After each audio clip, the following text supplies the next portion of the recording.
নমস্কার, ভিল কিচেনে সবাইকে স্বাগত জানাই। আজকে আরেকটা মাছের ঝোলের রেসিপি নিয়ে আপনাদের সামনে চলে এসেছি। আর সঙ্গে করব কারকল ভাজা। তবে মাছের ঝোলটা কিন্তু প্রতিদিনকার মতো করব না, একটু অন্যরকম করে করব। আজকে করব মৌরি বাটা দিয়ে। আপনারা সঙ্গে থাকুন, আশা করছি আপনাদের খুব ভালো লাগবে। মৌরি বাটায় রুই মাছের ঝোল করার জন্য এখানে আমি 8-10 পিস মতো রুই মাছ নিয়েছি। তো মাছটাকে প্রথমে লবণ, হলুদ আর লঙ্কা বাটা দিয়ে মেখে নিচ্ছি।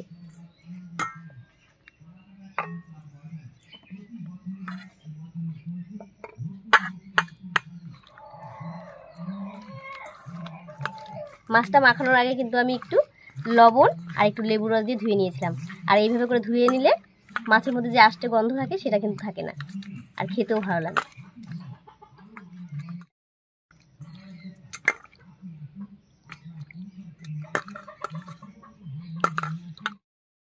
মাছটা খুব ভালো করে মেখে নিয়েছি, আর এই অবস্থাতেই থাক। এই ফাঁকে আমি উনুনটা জ্বালিয়ে নিচ্ছি। উনুন জ্বালিয়ে কড়াই বসিয়ে দিয়েছি। এবার শুকনো খোলায় 1-1.5 চামচ মতো মৌরি ভেজে নিচ্ছি।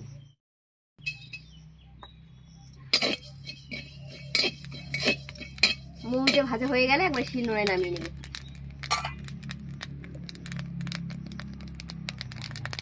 ভাজা হয়ে গেছে, নামিয়ে নিচ্ছি।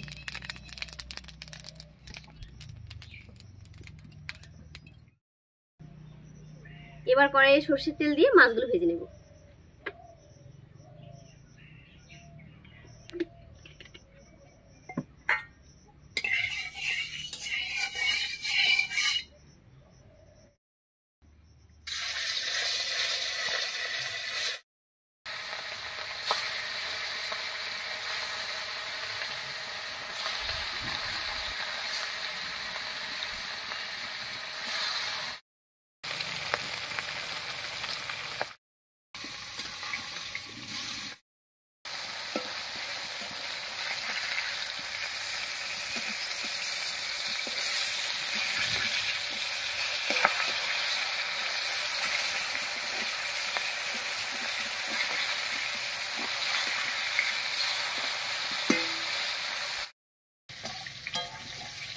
বেশ একটু সময় নিয়ে উল্টে পাল্টে মাছগুলোকে বেশ লাল লাল করে ভেজে নিয়েছি। এবার নামিয়ে নিচ্ছি।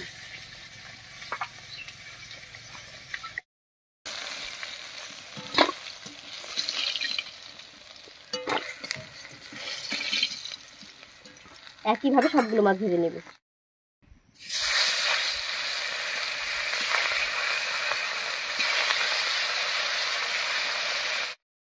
মাছগুলো ভাজা হতে হতে ভেজে রাখা মৌরিটা গুঁড়ো করে নিচ্ছি।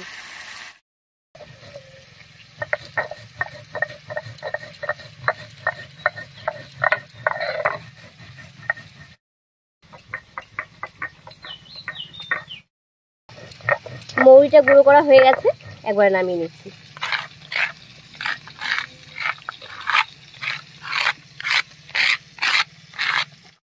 এখানে নিয়েছি 1 চামচ গোটা ধনিয়া, 1/2 চামচ মতো মৌরি আর 1 চামচ গোটা জিরা, আর সঙ্গে নিয়েছি একটুখানি আদা। একসঙ্গে করে বেটে নিচ্ছি।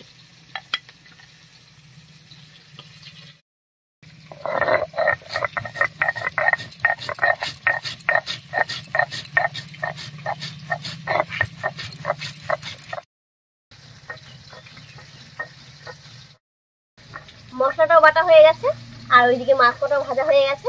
নামিয়ে ওই তেলের মধ্যে ফোড়ন দিয়ে দেবো।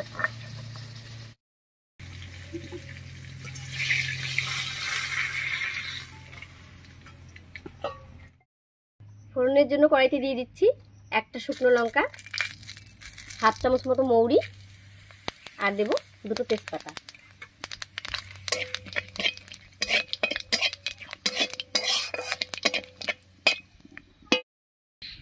ফোড়নটা ভাজা হয়ে গেছে, এবার এর মধ্যে দেবো কেটে রাখা আলু।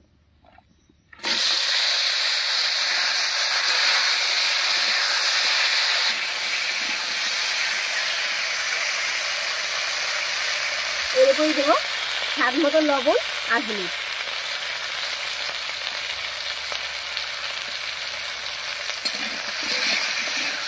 এবারে খুব ভালো করে মিশিয়ে নিয়ে একটু ভাজা ভাজা মতো হতে দেবো।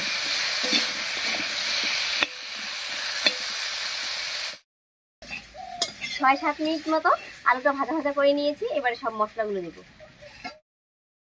দিয়ে দিচ্ছি 1/2 চামচ শুকনো লঙ্কা বাটা, আর এখানে জিরা, মৌরি, ধনিয়া আর আদা বেটে রেখেছিলাম দিয়ে দিচ্ছি।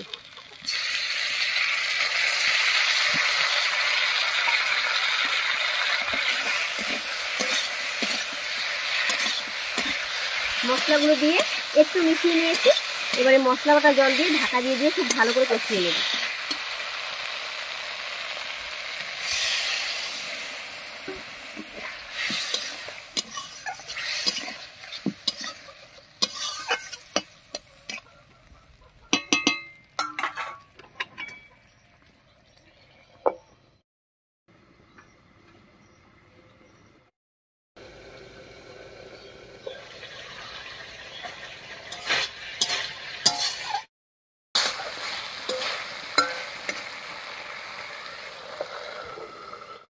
ঢাকা দিয়ে বেশ কিছুক্ষণ আলু আর মশলা কষিয়ে নিয়েছি। এবারে ঢাকা তুলে নেব।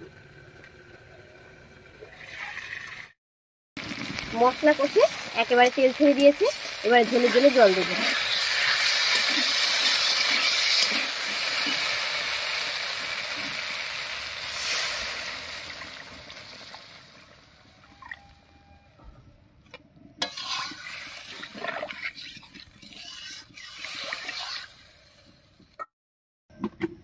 এবারে বেশ কিছুক্ষণ খুব ভালো করে জাল করে নেব। আর এই ফাঁকে আমি কারকলটা কেটে ধুয়ে রেডি করে নিচ্ছি।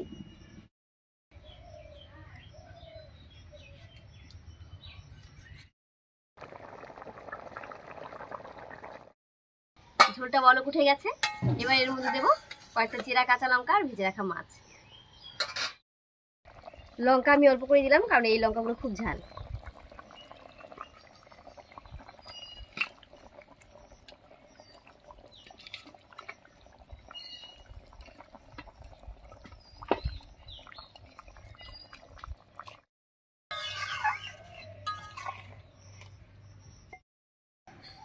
মৌরি বাটা দিয়ে রুই মাছের ঝোল একদম রেডি হয়ে গেছে। এবারে ভাজা মৌরির গুঁড়োটা দিয়ে নামিয়ে নিচ্ছি।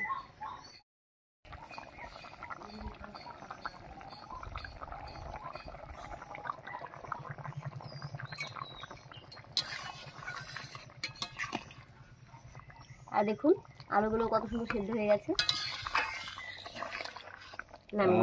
কি দারুণ সেন্ট বের হচ্ছে গো। হ্যাঁ, দারুণ গন্ধ হয় এইভাবে রান্না করলে।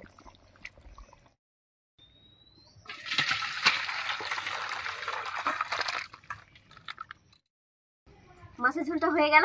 এবারে লবণ, হলুদ আর একটুখানি লঙ্কা বাটা মাখিয়ে কারকলটা ভেজে নিচ্ছি।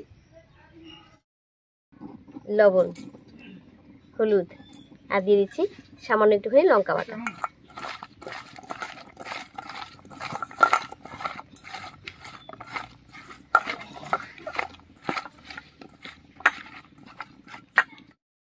কড়াইয়ে দিয়ে দিচ্ছি সরষের তেল।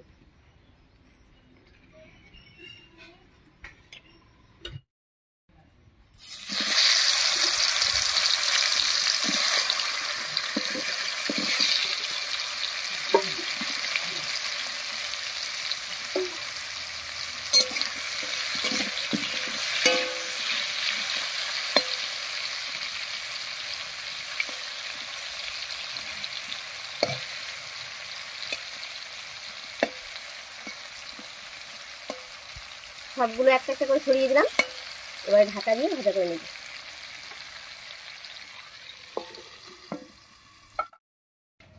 ঢাকা দিয়ে কারকলটা 4-5 মিনিট রান্না করে নিয়েছি। তবে মাঝে মাঝে ঢাকা খুলে একটু নাড়াচাড়া করে দিয়েছিলাম। কারকল একদম রেডি হয়ে গেছে ভাজা। এবার নামিয়ে নিচ্ছি। দেখুন কারকলটা ভাজা হয়ে কি সুন্দর নরম হয়ে গেছে, একেবারে নরম। এবারে নামিয়ে নিচ্ছি।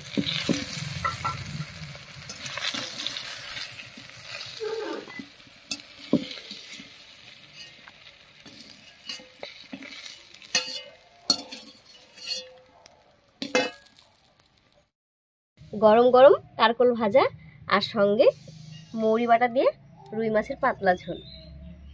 দুপুরে খাওয়াটা কিন্তু আজকে দারুণ হবে।